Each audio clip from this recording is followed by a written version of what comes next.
All right. Hey, well, I'm showing noon and we got a crowd here for you guys who are not seeing, but we just got a big party. We're going to eat, decorate the office, have a little bit of fun. So, but foreclosures is our subject matter today. And I'll tell you, it's been a while since I've actually talked about this, but I threw it out to a rookie the other day and I said, so, okay, what's a hot topic? What do you want to hear about? And she said foreclosures. And I went, well, it's been a long time since we've talked foreclosures. We haven't had to worry about it because if we go back, they put the moratorium on any foreclosures with COVID. And so they didn't exist essentially. So with that, will we start seeing more? Yes, but there was no pent up energy or anything of that nature. There was all of these foreclosures are going to come on. And what was the reason that we didn't have all these foreclosures come about? Why didn't we have them? Market was good. So if people weren't able to take care of things after the moratorium, otherwise they couldn't refinance, they couldn't make up the difference because they got the what were the forbearance, or what was the other term? I don't know. Anyway, what would they do? They'd sell the house. They could sell the house because the market was so great, they had equity. So we really didn't see foreclosures unless if somebody bought a house and a year later couldn't make payments, they could lose it then. So we didn't see them for those primary reasons. But we're going to get back into a more normal market because what has the market done? Instead of this, we're stagnating. So far, we haven't actually seen sale prices. The average sale price or the median sale price has not fallen yet. I think it will fall a little bit, but listen, that's a normal market. If we fall 1 or 2%, that's a normal market. If we fall 5% or more and it goes for more than a year, well, that's a little bit different story. That's rare, but a normal market, it is common to see a little 1 or 2% fall over 2-3 months. But then what does it do? It goes back up 2, 3, 4%. By the end of the year, it's typically 5% appreciation or more. So it's just really, really rare. So what we want to do then is just take a look at foreclosure. Now there's 2 types of foreclosure. Anybody know what the 2 types are? I got a good group here today. The one we're most concerned about, that we really need to know how it works, is the ones where banks are involved. And it's called foreclosure by advertisement. So all they've got to do is follow certain steps. So if it's got a mortgage on it, the foreclosure process is done by advertisement. Anybody know what that is? What do they have to do?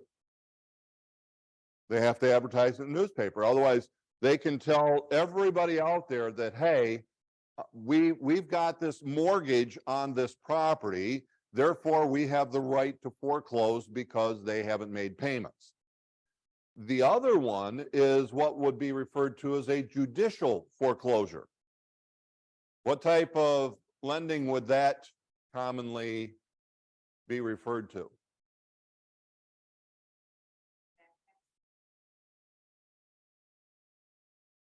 No, that would actually be a tax foreclosure, which would be the third one. I didn't even think of that.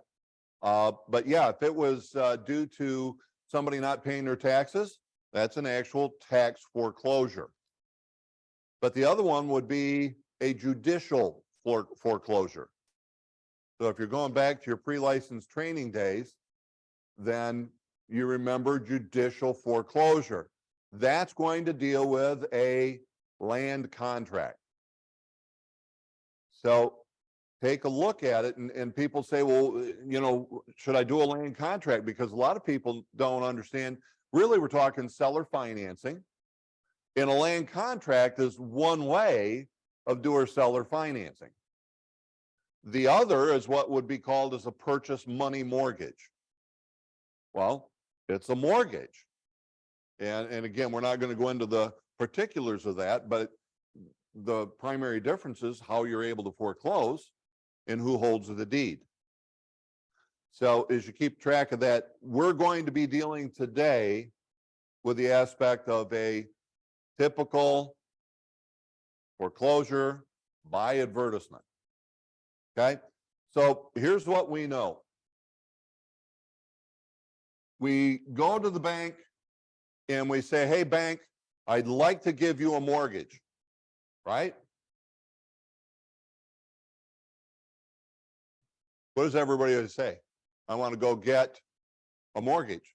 No, we're actually, so the newer ones of you out there, and I got Jessica with me today, really what we're doing is we're going to the lender for a loan, and in exchange for all that money, we'll let them put a mortgage on the property, right? So we're actually should go to the bank and say, hi, I'd like to give you a mortgage. Just see how what their face looks like when you tell them that. I'd like to give you a mortgage. So we do that. We process the whole thing. It is a loan, and this will be important that you understand that there's a loan statement, a loan document that has all the terms under which we're agreeing to receive this money. In exchange, again, we sign a kind of a, I don't know if it's a single page or not actually, but the mortgage, then we sign, which is the lien against the property, gives them the right to foreclose if we default on the terms of the loan. Okay, so that's the simplicity to it. So how does the foreclosure start? Well, somewhere along the line, about 30 days, we miss a payment. Okay, the standard mortgage is that you can be, as long as you make your payment somewhere between the 1st and the 15th, you're fine. Matter of fact, I don't even think they report it late. But you stretch it out to about 30 days, and then you receive the letter. And the letter says, you missed a payment. You got to make this payment. The reality is that is the start of the foreclosure process, right? So you don't make that payment, and then somewhere around 60 days, you don't make another payment. Well, then they start doing all the other stuff and say, you really got to catch this up. Into the process, they actually then do the advertisement. It's an advertisement that says, well, we gave this person, this couple, these partners in a bit, whatever it is, we gave them a loan and they signed us mortgage on this date and the amount of. We're in the process of foreclosing upon them. A sheriff's sale is scheduled to be held upon. Right? I believe, don't hold me to this, but they need to advertise it at least 3 times. And then the question is, well, where do they have to advertise it? Pretty much anywhere. But where do most attorneys handling a foreclosure, where do they advertise around the Detroit area? And it may be in others also, because remember, we're covering from one coast to the other. The legal news. So write that down because you're going to need that. But the legal news. And you can go thelegalnews.com. Typically, when you search that, for you sitting in front of your computer, if you pull up in Google the legal news, it'll pop up and you could put in an address. It will show the first part of the advertisement. And typically it will state who the attorneys are that are handling it. You now pretty much have what you need to be able to do anything to help these people in regards to the foreclosure. So hanging on to that, we move on. They do all of their advertisements, and then somewhere around 6 months of missing this first payment, they're going to have what they call the sheriff's sale. Everybody's probably heard of a sheriff's sale. Now, I want you to make note of this, and I don't lay it out to be 100%, but at one time, Michigan was one of 7 states that have what we call post-sale redemption. Post-sale redemption. I'll come back to that. But what happens at the sheriff's sale is that essentially it's probably at the county courthouse, could be at county steps. I've not actually gone to it to see it in operation. But either way, they're going to go, we have this property located at 123 Easy Street. They'll read the whole thing and say it is up for auction. At that point, it's literally auctioned off to the highest bidder. Okay?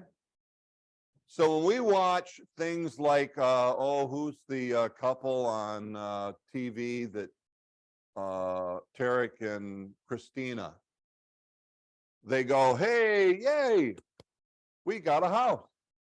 And they go start doing whatever they're going to do to the house. Not here. In Michigan, that does not happen. In Michigan, we're very much taking care of, as you know, tenants and the homeowner who defaulted on the loan. Very favorable upon them. Evil rich people who can own a rental property, they're evil. Shame on you. I'm joking. But literally, they're going to take care of them first. So the same principle kind of applies to a homeowner who defaults on a property, even though they just let 6 months plus pass by without making a payment. It's like, we understand things happen. So why don't you just stay there for another 6 months, see if you can make things right. Redemption period, redeem. They could redeem the property, they could get it back by paying what it sold for at auction. So let me say that again. They can redeem it for what it sold at auction.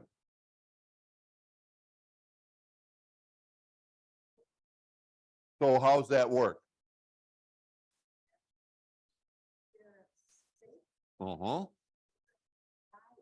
Yeah.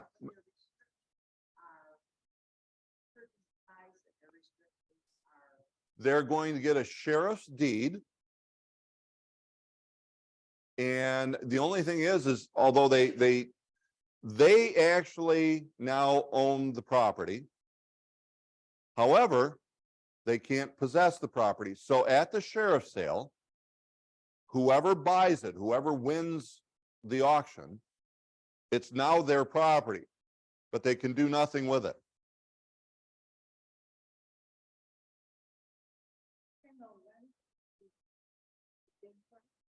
Can the lender refuse the bid price?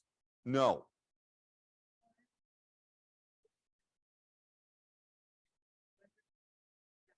It is an auction absolute. Is that the term?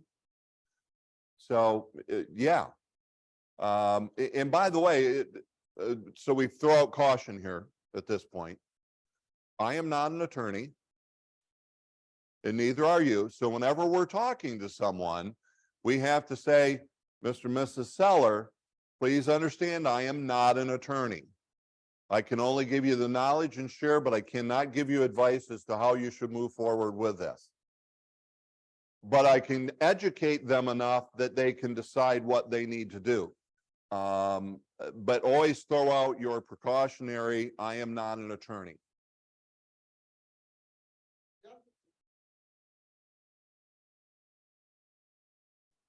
Yeah, now here's the interesting part. What I will tell you, I don't understand it, but let me write a couple of numbers down. We couldn't hear This her will help us question, out. Darwin. Let's say the house is worth 200,000. Well, yeah, we'll go 200,000. They owe, we'll say 210, just to make it real clear. Okay, and then there's plus penalties, interest, right? And those are capped by law. It says how much that interest can be and what the penalties could be.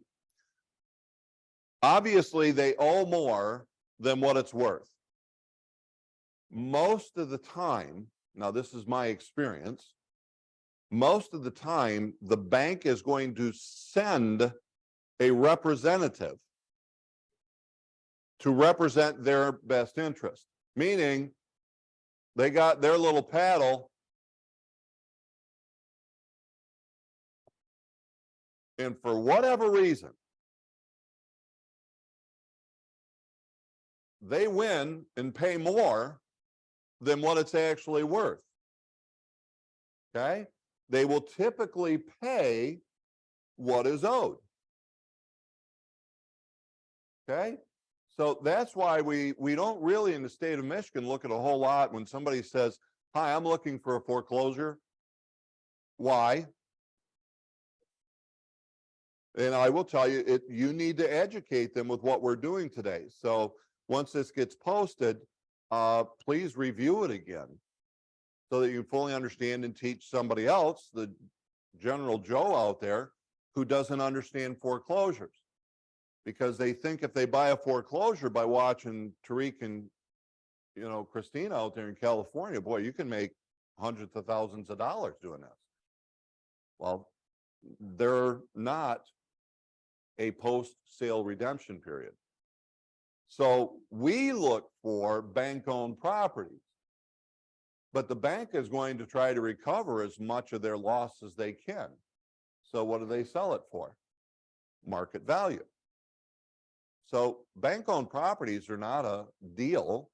As a matter of fact, most of the banks will use a pricing strategy that has them where they'll use a stable market. Otherwise, if it's worth 200, what do they price it at? 200. So it sells quickly. They want to get it off their books. Once it hits the market, they want it off the books.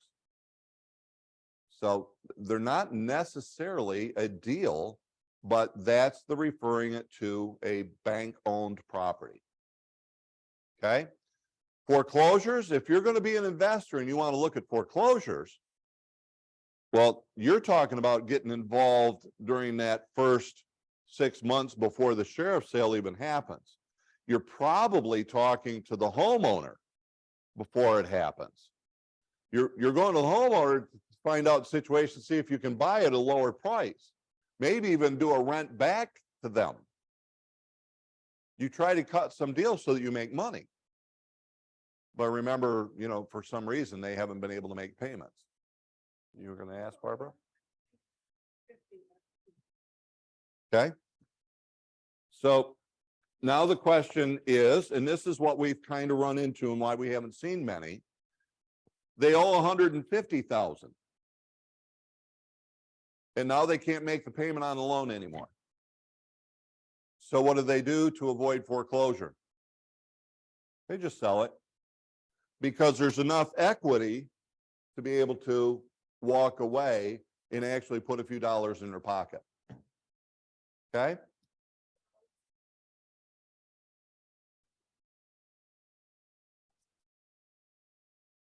What would I do right now? This market as it stands, it's worth 200. They know it's a really bad situation. They've missed 2 payments. You want to know what I do? Put it on the market for 200,000. I'm going to sell it for the market value. Nobody needs to know that they're in foreclosure. Nobody needs to know that they've missed payments. Matter of fact, we shouldn't be telling anybody that. Right? I'm going to look at my notes here just real quick and make sure I've got, yes, we've done that. We've done that. We've talked timeline, sheriff's sale. Okay. Let me mention this very quickly, and then we're going to come back to all of this. The redemption period. How long do they have from the date of the sheriff's sale until they have to be out of the property? 6 months. Is there an exception to that? Yeah. Here's what I want you to, it's really interesting. If the bank doesn't kick them out, and I can't tell you totally, there's a particular term, Scott, you might know it.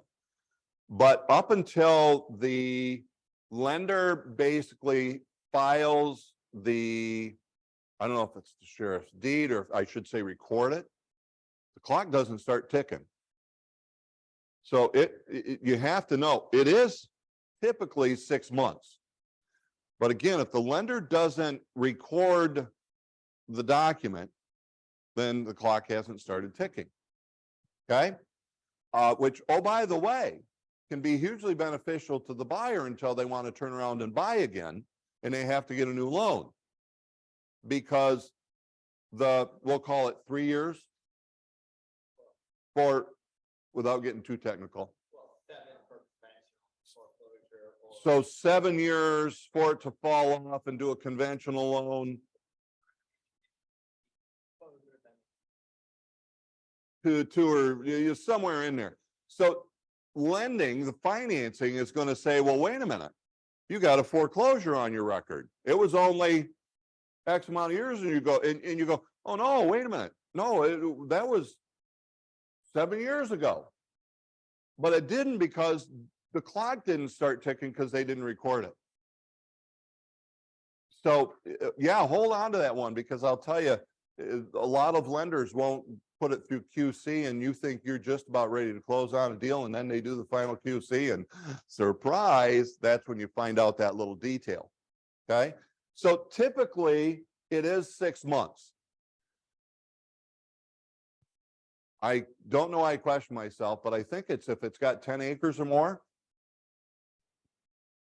12 months. You know, Scott, for sure on that?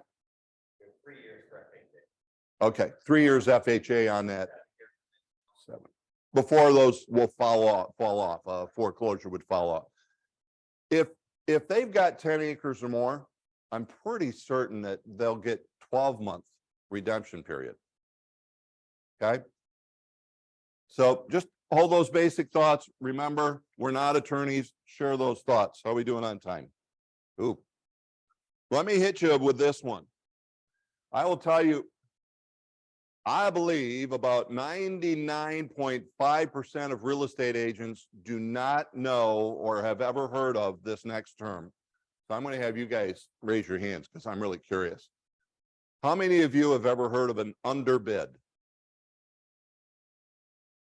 And I got some really sharp people here, guys. There were no hands that came up.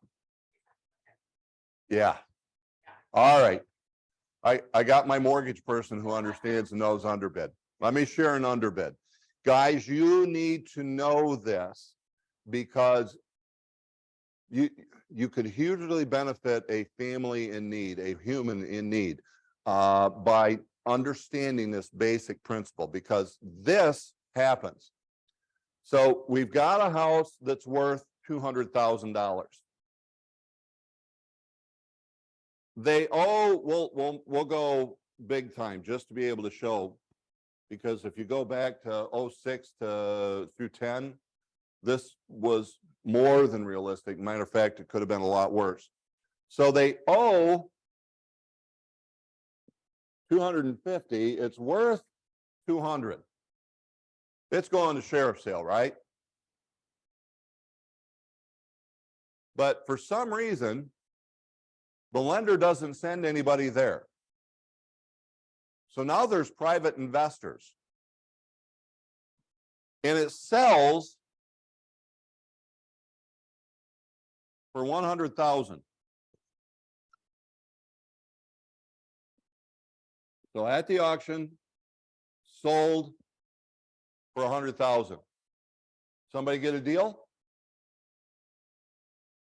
Yes. Can the homeowner sell this house?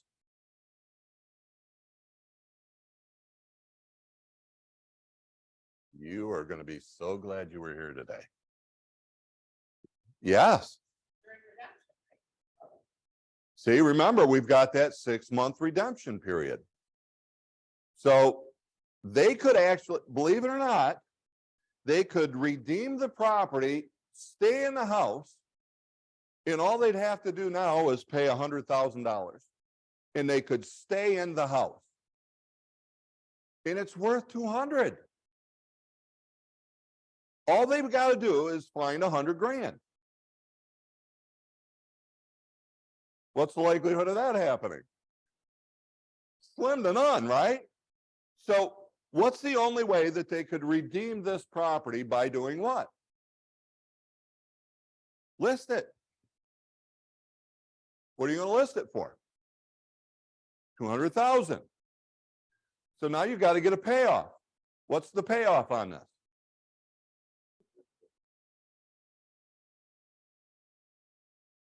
It's 100 grand.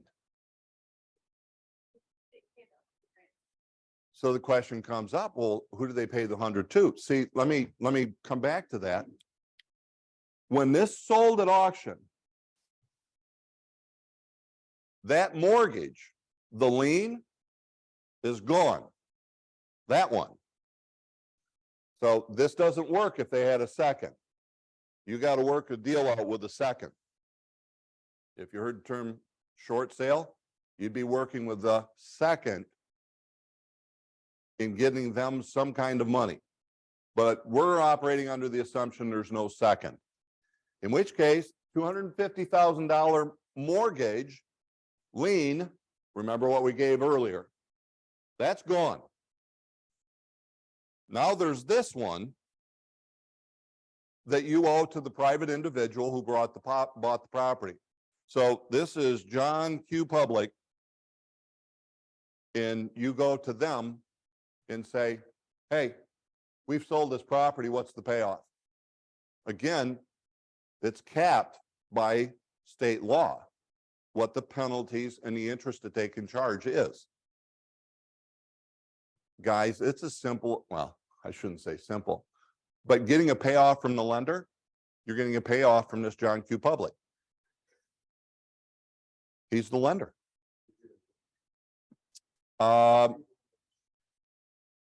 You won't get a deed because you still have the deed. You're just removing a lien. I'm not sure quite how they do it, to tell you the truth. But the seller can give whatever type of lien that they want to give, and who is the seller?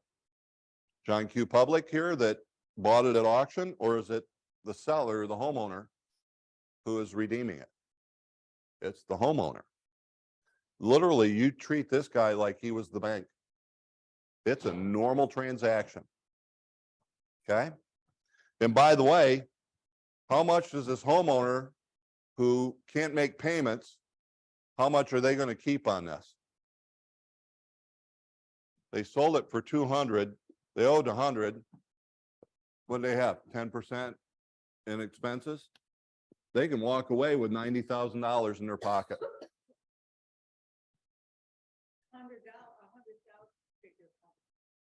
It's just what I came up with the number that it sold for.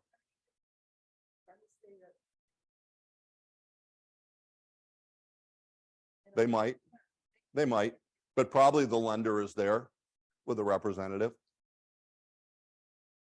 But it happens. I've had one myself and helped 2 other agents. And they had, the other 2 had no idea. They just came to me, and it happened to be, they said enough that I understood that what we had was an underbid on a foreclosure circumstance, of which I was able to walk them through because it's a normal sale. Okay. Where as a salesperson do I come into this process?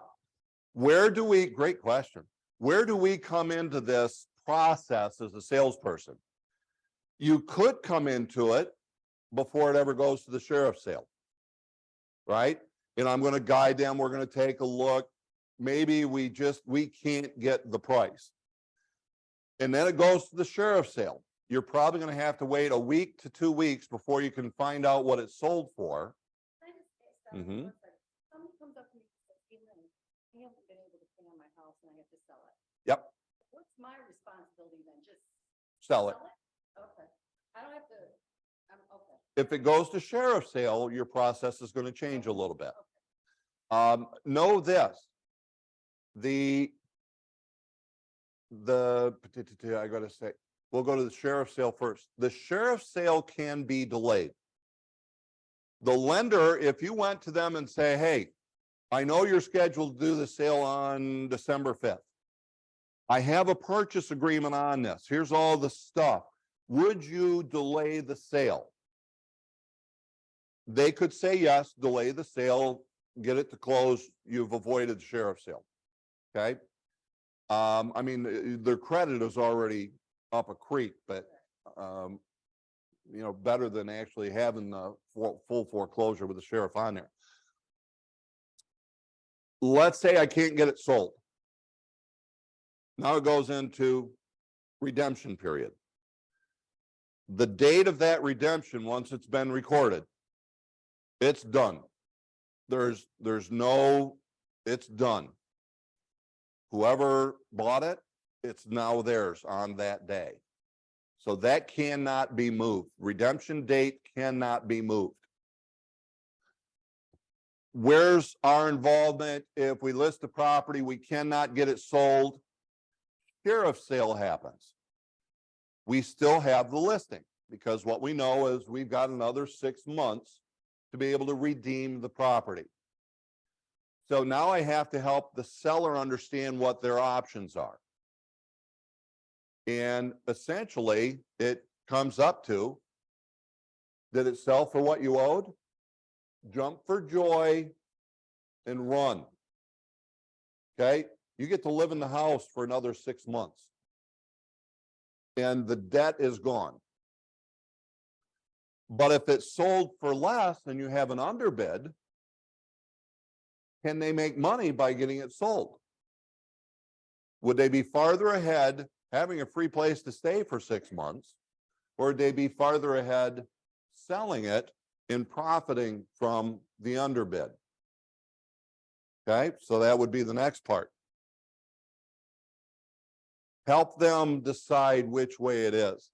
If it's sold for what they owed, congratulations, you no longer owe that debt and you got a free place to live for 6 months. If it was under and they can profit, are they going to be farther ahead by staying there for another 6 months? Or should they profit and then run with the money that they can profit from it? It's up to them. We've just got to help them with that information and always say, by the way, you may want to seek legal counsel just to cover our backside. We're going to go back here first. This is very kind of, I was contacted over the weekend by somebody who was helping their uncle and their uncle's house was in and they wanted to. So it looks like there was notice of sale on 10/28. Okay, so just to catch everybody up, she ran into a situation. This is a timely thing. Notice of sale is 10/28, so sheriff's sale. Auction date 12/2. So the auction date is the real key one. So 12/2 is actually the sheriff's sale. And so take a look. What do they owe? Is there room to make money? Can we get it sold, put it on the market, get an offer, go to the lender and say, I've got this offer. Here's all this stuff. It's highly likely there's nominal risk. Can you hold off on the sheriff's sale? Hopefully they will. Yep. Now, I've had this. This was back in the day of all things being distressed sales. I had a home on the market. We had it out there for 4 or 5 months. It just wasn't going to sell. And we were marketing it to sell it short. and we couldn't get that to happen. Nobody wanted it. So it did go to the sheriff's sale. And they said, well, what do we do? I said, wait patient until we can find out what it sold for. Well, it sold for what was owed. I said, congratulations, guys. I get nothing out of this, but you guys are no longer in debt on this house and it's no longer yours. You don't have to worry about it. You can move on. And they jumped for joy. Now, had it been an underbid, we'd see whether or not we still could have got it sold. They may decide to stay there for 6 months, but so essentially, yeah, put it on the market. Just know that you got a little bit of risk that if it sells for what they owe, why sell it at that point? Because they still have the foreclosure on record. It would just be a point of doing the right thing. But What's the term pre-foreclosure? I see that. pre-foreclosure, I would say that's pre-sheriff sale. Would you not? Yeah, so you'll see everybody's favorite online marketing site for real estate is Zillow. And they'll advertise all the pre-foreclosure sales. All it is it's like, yep, by the way, all they have to do is miss a payment and it could be out there on Zillow for a pre-foreclosure. So that's a great question too. So let's say it sold for 200 and they actually owe 250. Wouldn't the lender go after them for that 50,000? Oh, thank you. That's the one thing I did not clarify.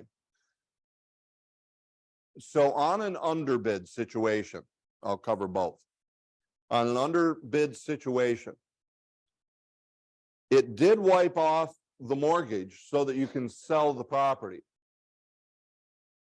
But did you pay off the loan? That note that you took out when you bought the house is still in place. So the lender can sue for, oh, doggone it, what's the term? The difference between, there you go. They can sue for a deficiency judgment. Thank you, Cheryl. A deficiency judgment. The last I knew, they could file for that within 6 years. And then when that wins, they file it and they don't get their money. They could do it, renew it for another 6 years. So it could hang over somebody's head forever in reality. Yeah, but I'll tell you, out of all of these people that just went through this and those that actually worked the system, knowing intentionally, they let it go in foreclosure and owed all that money. Very, very few of them were pursued with a deficiency judgment. Which is why we want to have Well, you can't go after those poor people that are hurting like that. I got a couple of questions on here. What about bank owned properties on the auction sites?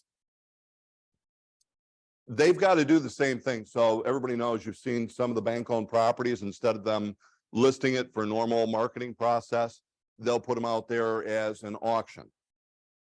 Same thing has to happen. But the reason they auction, they hope that they're getting a quicker sale for a larger amount of money. But clearing title and all of the things that we've discussed on how this works, that would be the same thing. They can't mortgage it. They have to pay the $100,000 in cash. Yeah, the bottom line is that the likelihood that somebody's going to give them a loan for that 100, pretty slim to none. So they're really talking, look, I'm going to go to Uncle Buck, and Uncle Buck, would you give me 100,000 that I could start paying you hopefully sometime in the future? But that's about the only place they're going to get the money, which is the reason then that most of the time it's going to occur, because they're going to sell the property to do the redemption period. The only other is that, hey, Uncle Buck, why don't you go buy it? I don't know.